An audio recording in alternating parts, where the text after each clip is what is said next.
बिस्मिल्लाहिर्रहमानिर्रहीम। अस्सलाम वालेकुम नाज़रीन, आप यूट्यूब चैनल देख रहे हैं, मैं इमरान खान हूँ। ये वीलॉग ज़रा गौर से सुनिएगा क्योंकि इसमें मैं आपको बताऊँगा कि पाकिस्तान अपने आप को खुदा न खास्ता इस लड़ाई में फंसा सकता है। हमारे साथ क्या हो सकता है और सिचुएशन क्या है वो मैं आपको बाद में बताता हूँ, लेकिन पहले इस जंग में वो मरहला आ गया जो बहुत ख़तरनाक है और ये नहीं होना चाहिए। ये पूरा का पूरा जो खलीज है जिसमें Iran, Iraq, Saudi Arabia, Kuwait, Bahrain, Qatar, UAE, Oman, ये सारे ममालिक जो हैं इनके अंदर तेल है और ये तेल की दौलत से माला माल है। ये लोग आज अमीर हैं तो इस वजह से कि इनके पास तेल की दौलत है और तेल से इन्होंने बेशुमार पैसा बनाया है। अब तेल के कुएं अगर जलना शुरू हो जाएं तो ये पूरा रीजन जो है वो खंडरात में तब्दील हो जाएगा और वो जिस चीज़ का ख़तरा था वो हो गई और ईरान से इसका आगाज़ हुआ है और इराक के अंदर भी ये सिलसिला शुरू हो गया है। ईरान की जो ऑयल तनसीबात हैं उनके ऊपर शदीद तरीन हमला किया गया है। इसराइल ने दावा किया है कि 30 के करीब हमले किए गए हैं, यानी उनकी एयरफोर्स ने 30 के करीब बम मारे हैं और बहुत सारे जो ऑयल रिफाइनरीज और टैंकर्स इनके ऊपर अटैक किया गया है। ईरान ने कन्फर्मेशन की है कि उनके 3 ऐसे डिपोज जहाँ पे वो तेल को स्टोर करते हैं वो तबाह हुए हैं और ऑयल रिफाइनरीज के हवाले से भी मुतज़ाद खबरें आ रही हैं। ये तो अगर नुकसान हुआ तो अरबों डॉलर का नुकसान है, बहुत बड़ा नुकसान है। और ईरान की ऑयल तनसीबात पर अगर हमला होगा तो ईरान इसका जवाब क्या देगा इसका भी आप अंदाज़ा कर सकते हैं। ये बहुत खौफनाक है। एक बात और आप अपने जहन में रखेंगे, ईरान ने इससे पहले एक धमकी दी थी और वो धमकी ये भी थी कि इसराइल की जो न्यूक्लियर साइट है जहाँ पे वो एटमी अपने मराकज़ उसने बनाए हुए हैं वो वहाँ पे भी उड़ाने की धमकी ईरान पहले दे चुका है। जबकि याद रखिएगा पूरे मिडल ईस्ट के अंदर तेल के कुएँ हैं जिनसे अमेरिका भी फ़ायदा उठाता है, इसराइल भी फ़ायदा उठाता है। और अगर ये मामला उस तरफ चला गया तो पूरा इलाका जो है वो बड़ी हौलनाक पिक्चर उसकी आपको नज़र आना शुरू हो जाएगी। अब एक अमेरिकन तज्ज़ियाकार हैं और ये साबिक फ़ौजी भी हैं, ये डैनियल डेविस, ये डीप डाइव को इस वक्त लीड करते हैं। इन्होंने एक स्टेटमेंट दिया है। ये स्टेटमेंट कह रहा है कि इत्तलात के मुताबिक अब अमेरिका और इसराइल की जंग ईरान के तेल के बुनियादी ढांचे तक फैल रही है। ये वो कदम है जिसकी लिंडसे ग्राहम महीनों से वकालत कर रहे हैं, यानी वो पहले से खबरदार कर रहे हैं कि ये हो सकता है। अगर ये सच है तो इस बात का इम्कान बढ़ जाएगा कि ईरान भी जवाबी कार्रवाई में इसराइल के तवानाई के अहदाफ को निशाना बनाए, या इससे भी ज़्यादा ख़तरनाक सूरत हाल ये होगी कि वो खित्ते में अमरीका के इत्तहादी खलीजी ममालिक की तेल की तनसीबात पर हमला कर दे। इससे जंग इस तरह फैलेगी जो आलमी तवानाई की सप्लाई में तोसी और देर पा तातुल का बायस बनेगी। ये इकदाम ईरानियों को घुटने टेकने पर मजबूर नहीं करेगा, लेकिन इससे मशरिक़ वस्ता में तशद्दुद और इंसानी तकलीफ में बहुत इजाफा होगा।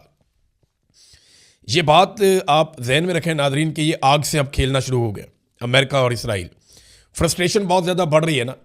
ईरान को रोकने की वो तमाम कोशिशें कर रहे हैं कि वो सरेंडर कर दे।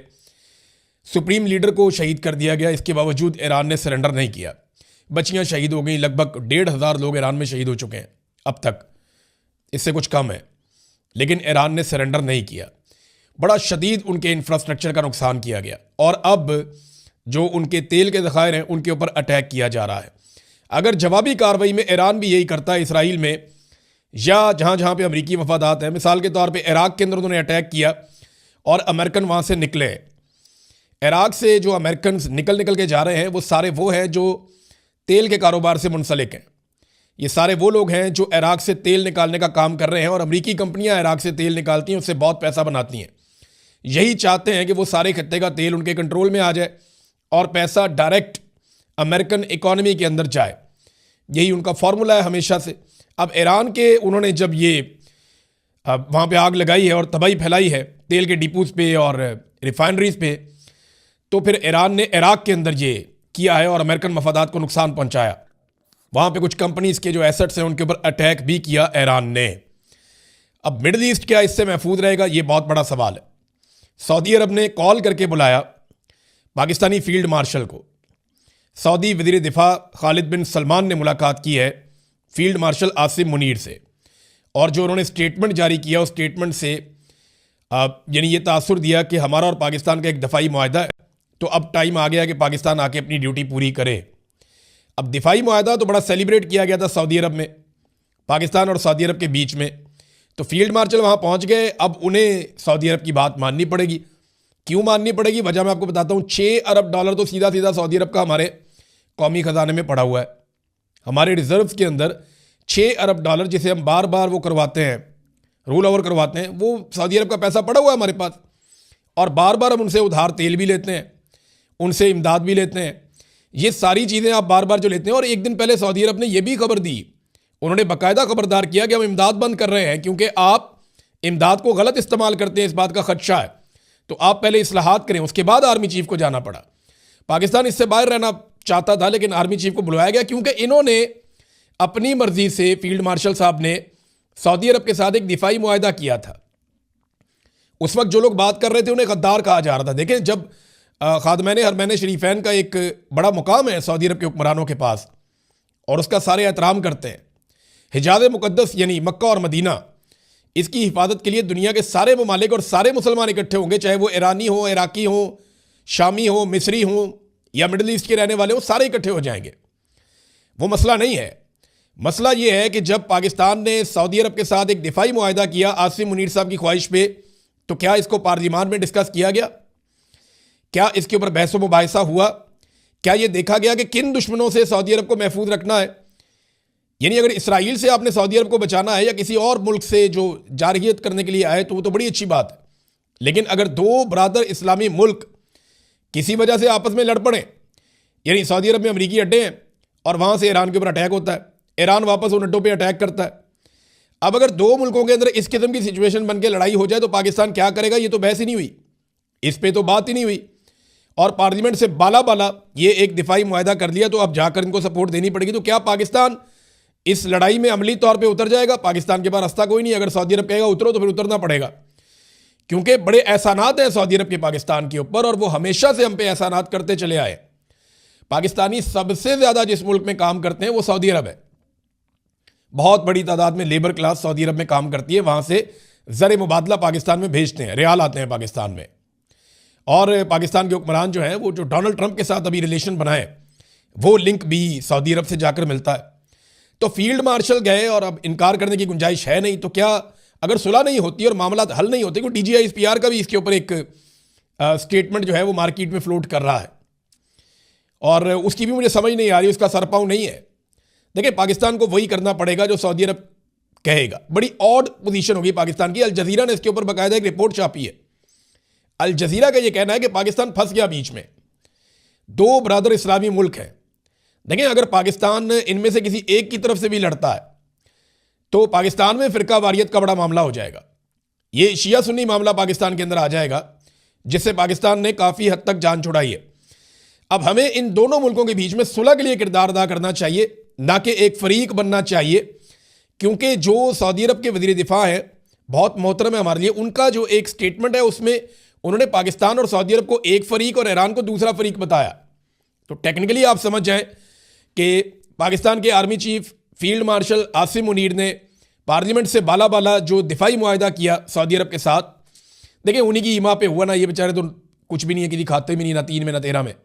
हुक्मरानों की तो औकात ही कोई नहीं है। पार्लियामान में आता तो अपोजिशन भी अपनी राय दे लेती, लेकिन ऐसा कुछ किया नहीं गया। अब वज़ीर दिफा किधर है?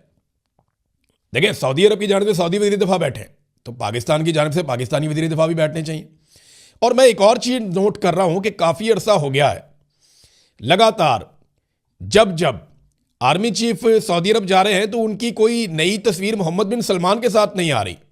मैं उम्मीद कर रहा था इस मौके पर जब वो जाएंगे तो उनकी तस्वीर जो आएगी वो मोहम्मद बिन सलमान के साथ आएगी, लेकिन मैंने देखा कि मोहम्मद बिन सलमान के साथ नहीं आई, उनके भाई हैं उनके साथ आई है, खालिद बिन सलमान के साथ। तो ये एक अजीब चीज़ है। पाकिस्तान इसमें से कैसे निकलता है? मेरी तो दुआ है कि ये जंग ख़त्म हो जाए और पाकिस्तान किसी बड़े इम्तिहान से बच जाए। अब आ जाए ख्वाजा आसिफ, वज़ीर दिफा की तरफ। वज़ीर दिफा जो है वो सहमा हुआ है, डरा हुआ है, खौफजदा है। एटमी ताकत का वज़ीर दिफा, वो क्या कह रहा है?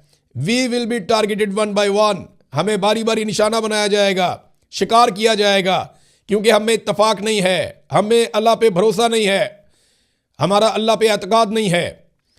आज फ़लस्तीनियों और ईरानियों को मारा जा रहा है, निशाना बनाया जा रहा है। कल gradually all will fall prey to missionaries of Zionist and their courts. अब ये जनाब ख्वाजा आसिफ साहब हैं, वो कह रहे हैं कि जो ये सेहूनी गिरोह हैं उनका निशाना कल हम भी बनेंगे सारे। आज ईरानियों को और निशाना बनाया जा रहा है, फ़लस्तीनियों को। ख्वाजा आसिफ सहमे हुए हैं, डरे हुए हैं। वो बात कह रहे हैं कि ईरानियों के साथ जुल्म हो रहा है, सेहूनी उनके ऊपर जबर कर रहे हैं। वज़ीर आज़म और आर्मी चीफ वो स्टेटमेंट दे रहे नहीं, ईरान गलत कर रहा है, उसको ये नहीं करना चाहिए। तो पाकिस्तान की बड़ी अजीबोगरीब सिचुएशन है। वज़ीर दिफा किधर है, उसको जाकर ये बात करनी चाहिए थी, लेकिन वज़ीर दिफा को बाईपास किया पाकिस्तान के आर्मी चीफ ने। और ये कोई पहली दफ़ा नहीं हुआ, ये बार बार होता है, ये बार बार होता है। हम हमेशा से ये होता हुआ देख रहे हैं कि पाकिस्तानी सियासतदानों की किसी किस्म की कोई औकात नहीं होती। डोनाल्ड ट्रंप ने जो स्टेटमेंट दिया था ना, उसका टका के जवाब दिया है ईरान ने। डोनाल्ड ट्रंप ने कहा था ना कि ईरान ने माफ़ी मांग ली, ईरान ने यह कह दिया कि जनाब हम दोबारा हमले नहीं करेंगे, और इस बात का वादा भी कर लिया, ईरान ने माफ़ी भी मांग ली। ये सारे स्टेटमेंट दिए थे। अब इस पर ईरानी वज़ीर ख़ारजा अराक्ची का बयान आया। नहीं, डोनाल्ड ट्रंप ने कहा ना वो तो बहुत मारा हमने, और हम और बहुत ज़्यादा मारेंगे, हम बड़े अटैक करेंगे। उसके बाद वो उनकी जो तेल की तनसीबात हैं, जो तेल था, ज़खायर थे, वो सारे उनको आग लगा दी। तो इस पर डोनाल्ड ट्रंप का जो ट्वीट था या स्टेटमेंट था, उसका जवाब आया। ईरानी वज़ीर ख़ारजा अराक्ची ने कहा कि हमारे खित्ते में कशीदगी कम करने के लिए हमारे सदर ने जिस खलूस और खुलेपन का इजहार किया, वो इस शर्त के साथ मशरूत था कि हमारे पड़ोसियों की फ़िज़ाई हदूद, सरजमीन और पानी को ईरानी अवाम पर हमले के लिए इस्तेमाल ना किया जाए। ताहम सदर ट्रंप ने हमारी सलाहियतों, अज़म और इरादे का गलत अंदाज़ा लगाया, जिसकी वजह से ये कोशिश फ़ौरन ही नाकाम हो गई। यानी यहाँ पे खित्ते में अमन होने लगता है, डोनाल्ड ट्रंप का स्टेटमेंट फिर आग लगा देता है। अगर मिस्टर ट्रंप तनाव में मज़ीद इजाफा करना चाहते हैं तो हमारी ताकतवर मुसल्लह अफवाज तवील अरसे से हर तरह की सूरत हाल के लिए तैयार है और इन्हें मुंह तोड़ जवाब दिया जाएगा। ईरान की जानिब से अपने दिफा के हक़ में की जाने वाली किसी भी जवाबी कार्रवाई की तमाम जिम्मेदारी अमरीकी इंतज़ामिया पर आयद होगी। ट्रंप की एक हफ्ते की गलत फहमी और गलत मुहिम जोई की वजह से जहां नौजवान फौजियों की जानों का ज़िया हुआ है, वहीं अमरीकी फ़ौज को पहले से ही $100 अरब का माली नुकसान भी हो चुका है। मार्केटें दोबारा खुलेंगी तो ये अखराजात मज़ीद बढ़ जाएंगे और इसका बराह रास्त बोझ पंपिंग स्टेशनों के ज़रिए आम अमरीकी शहरियों पर मुंतकिल हो जाएगा। अच्छा, वो अब एक और ख़बर भी आई हुई है, वो उसका हवाला भी उन्होंने दिया ईरानी वज़ीर ख़ारजा ने, और ख़बर आई है अमेरिका की 18 इंटेलिजेंस एजेंसियों की जानिब से। अमेरिका में ना 18 इंटेलिजेंस एजेंसियां हैं जो काम करती हैं अमेरिकन नेशनल इंटेलिजेंस एजेंसी के ज़ेरे असर। ख़बर यह है कि ईरान में रजीम चेंज मुमकिन नहीं है।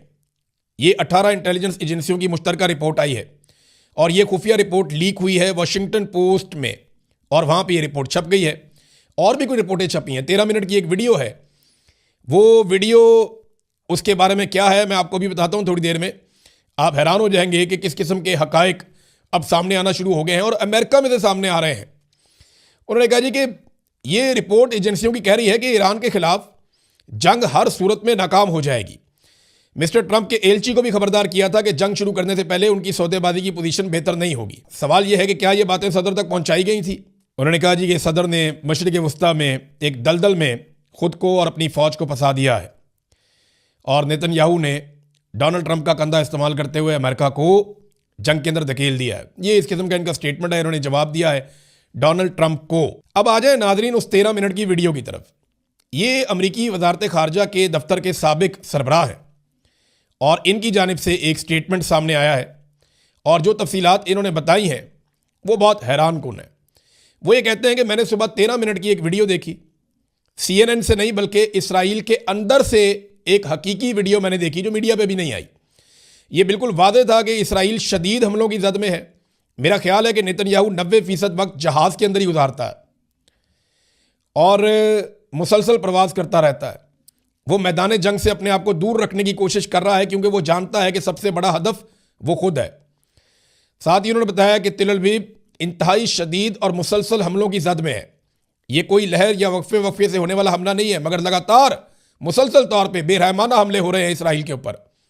मजीद ये कि इस 13 मिनट की वीडियो के आखिरी हिस्से में यह देखा जा सकता है कि जैसे जैसे वक्त गुजरता गया है इसराइली फ़िज़ाई दिफाई मिसाइलों की फायरिंग कम होती गई है और आखिर में आखिरी 60 सेकंड में कोई इसराइली दिफाई मिसाइल फायर नहीं हुआ। ईरानी मिसाइल सीधे दाखिल होकर अपने अहदाफ को निशाना बना रहे थे जो वीडियो के अंदर उसने देखा। देखिए, ये बात एक हकीकत है। पहले आप नेतन्याहू का दावा सुन लें, फिर ये हकीकत मैं आपके सामने रखता हूं। नेतन्याहू ने कहा कि हमने ईरान के सरकारी मराकज, जौहरी तनसीबात, कमांड सेंटर्स और फौजी अड्डों को तबाह कर दिया। इसके अलावा असला फैक्ट्रियां, मिसाइल डिपो और सैकड़ों बैलिस्टिक मिसाइल लॉन्चर्स को भी निशाना बना दिया। ये नेतन्याहू ने कहा है। लेकिन हकीकत क्या है?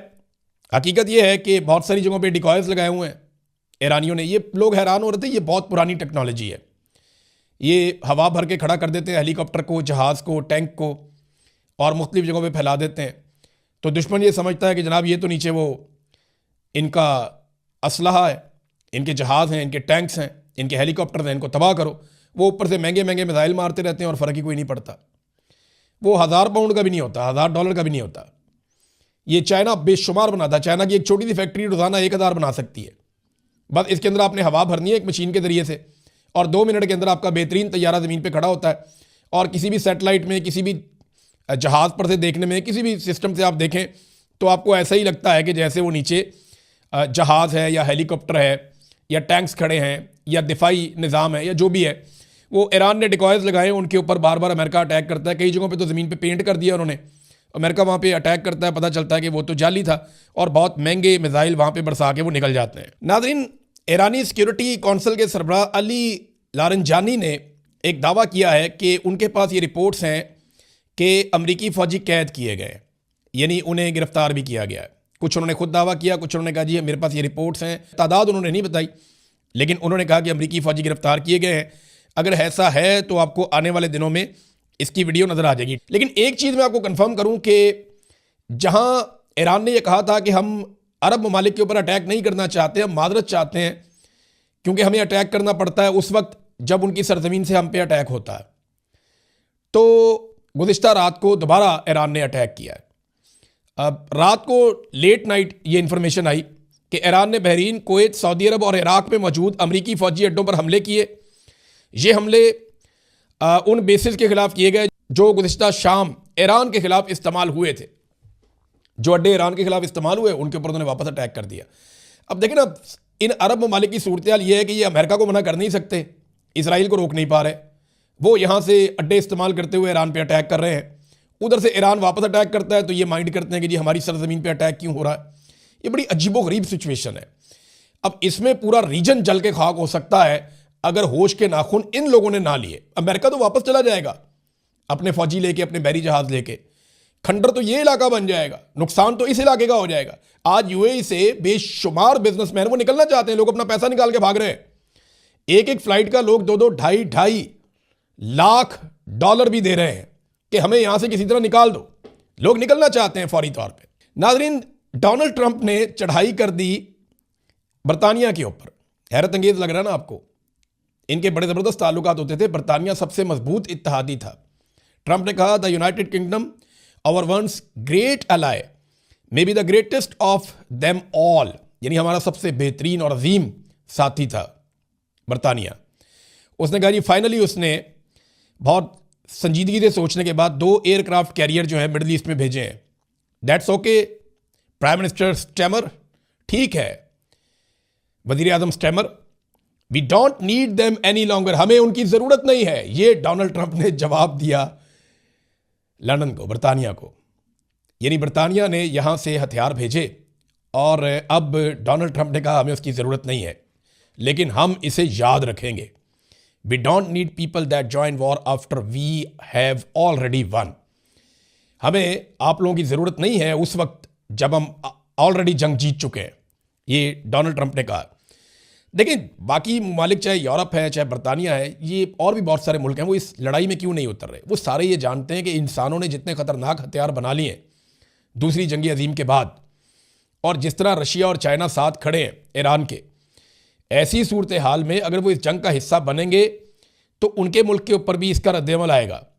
और वो एक ऐसी जंग शुरू नहीं करना चाहते जिससे पूरी की पूरी इंसानियत तबाह हो जाए। डोनाल्ड ट्रंप का मसला और है, उनका पूरा का पूरा करियर और हर चीज़ दांव पे लगी हुई है। डोनाल्ड ट्रंप या तो ऐवान सदर में रहेंगे या जेल में जाएंगे, ऐसा दिखाई दे रहा है। उनका मुआवजा तो पक्का है, वो अपने मुंह से कह चुके हैं मेरा मुआवजा होगा। और mid term election Donald Trump के जीतने के इम्कान है ही नहीं, बहुत बुरे हालात हैं। वो न्यूयॉर्क का मेयर नहीं जीत सके, ममदानी वहां पे इलेक्शन जीत गए। तो डोनाल्ड ट्रंप की फ्रस्ट्रेशन तो समझ आ रही है। नेतन्याहू भी मुजरिम है, उनके ऊपर इसराइल के अंदर भी मामला हैं, वो चाहते हैं उनको सदारती माफ़ी मिल जाए, उसके लिए वो सिफारिशें भी करते रहते हैं।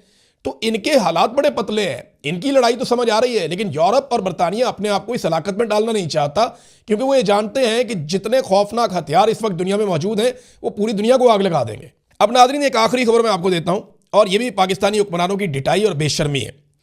पाकिस्तान का जो वज़ीर आज़म है और जो उनकी टीम है वो ये कह रहे हैं कि क्योंकि आलमी सतह पे सारे मुल्कों में पेट्रोल की कीमतों में इजाफा हो रहा है, इसलिए हमने भी पेट्रोल की कीमतों में इजाफा कर दिया है। अब मैं आपके सामने हकायक रखता हूं मुल्कों के साथ साथ कि जंग से पहले और जंग के बाद किस किस मुल्क में पेट्रोल की कीमत कितनी बढ़ी है।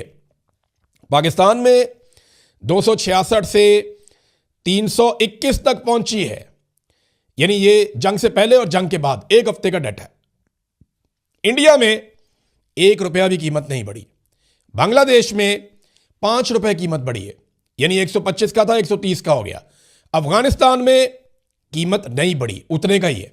नेपाल में 4 रुपए कीमत बढ़ी है, 186 का था 190 का हो गया। श्रीलंका में 365 का था, ये श्रीलंकन पैसे हैं, 370 का हो गया, यानी 5 रुपए वहां पे बढ़े हैं। तुर्की में 41 लीरा का था, 43 लीरा का हो गया, यानी 2 रुपए उनके बढ़े हैं। और ईरान के अंदर जो है वो बहुत ही थोड़ी सी कीमत बढ़ी है। सऊदी अरब में बहुत माइनर थोड़ी सी, यानी डॉलर्स के अंदर अगर आप लें तो सऊदी अरब में 0.62 डॉलर के ऊपर मिलता था, 0.66 डॉलर पे मिल रहा है। यूएई में भी बहुत ही कम कीमत बढ़ी है। इसी तरह से चाइना के अंदर ना होने के बराबर बढ़ी है। यूके के अंदर 1.78 अमेरिकी डॉलर, अब ये पहुंची है 1.85 अमेरिकी डॉलर, बहुत ही माइनर सी। जर्मनी के अंदर 1.82 से 1.89, बहुत ही मामूली सी, यानी पाकिस्तानी रुपयों में चंद रुपए बनते हैं, चंद रुपए बनते हैं पाकिस्तानी रुपयों में, अगर आप इसका अंदाजा लगाएं तो। जबकि अमेरिका के अंदर 0.85 डॉलर, यानी $1 से कम में पहले मिलता था, अभी भी $1 से कम में मिलता है, 0.90। यानी इन सब ने जो कीमत बढ़ाई 5 से 10 रुपए पाकिस्तानी बनते हैं, 5 से 10-12 रुपए पाकिस्तानी बनते हैं। इन सब ने जो कीमत बढ़ाई है अपने अपने मुल्कों में, और हमने कितनी बढ़ाई? 55 रुपए। बाकी दुनिया की निस्बत 5 गुना ज्यादा पैसा हमने वसूल किया पाकिस्तानियों से। ये फैक्ट, ये फिगर तो मैं आपके सामने रख रहा हूं, जंग से पहले और जंग के बाद। ये कौम को बेवकूफ बना रहे हैं, जैसे इन्होंने 8 फरवरी 2024 को आसिम मुनीर साहब के साथ मिलकर कौम को बेवकूफ बनाया और पूरे के पूरे मैंडेट पे डाका डाल दिया, बिल्कुल वैसे ही ये फिर कौम को बेवकूफ बना रहे हैं। लेकिन कौम की आंखें खुल गई हैं, हाथ नहीं खुले अभी। जिस दिन लोग बाहर आएंगे ना, उस दिन पता चलेगा। अब तक के लिए इतनी, अपना ख्याल रखिएगा, अपने इस चैनल का भी। अल्लाह हाफ़िज़।